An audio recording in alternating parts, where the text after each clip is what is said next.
আসসালামু আলাইকুম রহমতুল্লাহি ওয়া বারাকাতুহু। শাওয়াল মাসের ৬টি রোজা রাখার বিধান, নিয়ম ও ফজিলত ও নিয়ত কি, সে বিষয়ে আজ আমি আপনাদের সামনে কিছু আলোচনা করব ইনশাআল্লাহ। পবিত্র রমজান মাসের পরের মাস শাওয়াল। ইসলামে এই মাসে বেশ গুরুত্ব রয়েছে। এই মাসে রয়েছে মুসলমানদের দুইটি বড় উৎসব, একটি ঈদুল ফিতর, আরেকটি হচ্ছে সদকাতুল ফিতর। দুইটি ফজিলতপূর্ণ আমল। শাওয়াল মাসে আসে বিশেষ ৬ রোজা। এই ৬টি রোজা রাখা নবী করিম সাল্লাল্লাহু আলাইহি সাল্লামের সুন্নত। এই ৬ নফল রোজা রমজানের ফরজ রোজার সব ভুল ত্রুটি ক্ষতিপূরণ। রমজান মাসগুলো রোজা রাখার পরে শাওয়ালে ৬ রোজা রাখার মাধ্যমে সারা বছর রোজা রাখার সমান সব পাওয়া যায়। শাওয়ালে ৬ রোজা রাখা নারী পুরুষ সবার জন্য সুন্নত।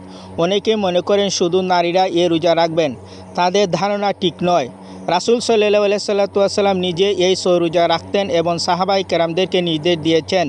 রাসূল সাল্লাল্লাহু আলাইহি সাল্লামের সুন্নত অনুসরণ এই রোজা রাখা উত্তম, তবে না রাখলে কোনো অসুবিধা নেই, কোনো গুনাহ হবে না। শাওয়ালের রোজা রাখার নিয়ম। শাওয়াল মাসে যে কোনো দিন এই রোজা রাখা যায়, তবে ঈদের দিন রোজা রাখা হারাম।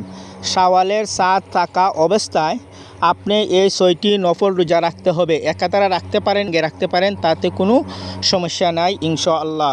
রমজানের ৩০টি রোজা রাখার পরে শাওয়ালের ৬টি রোজা রাখা সারা বছর রোজা রাখার সমান সওয়াব। আবু আইয়ুব আনসারী রাদিয়াল্লাহু তাআলা বলেন, রাসূল সাল্লাল্লাহু আলাইহি সাল্লাম বলেছেন, যে ব্যক্তি রমজানের রোজা রাখলো অথবা শাওয়ালের ৬টি রোজা রাখলো, সে যেন সারা বছর রোজা রাখলো। সুবহানাল্লাহ। শাওয়াল মাসে রোজার নিয়ত হচ্ছে, দেরি খাবেন তখন মনে মনে উদ্দেশ্য করে বলবেন, হে আল্লাহ, আমি আগামীকাল আপনার সন্তুষ্টি অর্জনের জন্য নফল রোজা রাখবো, আমার পক্ষ থেকে আপনি কবুল করুন। আল্লাহ পাক রব্বুল আলামিন আমাদের প্রত্যেককে শাওয়ালের ৬টি রোজা রাখার তৌফিক দান করেন। সবাই বলেন আমিন।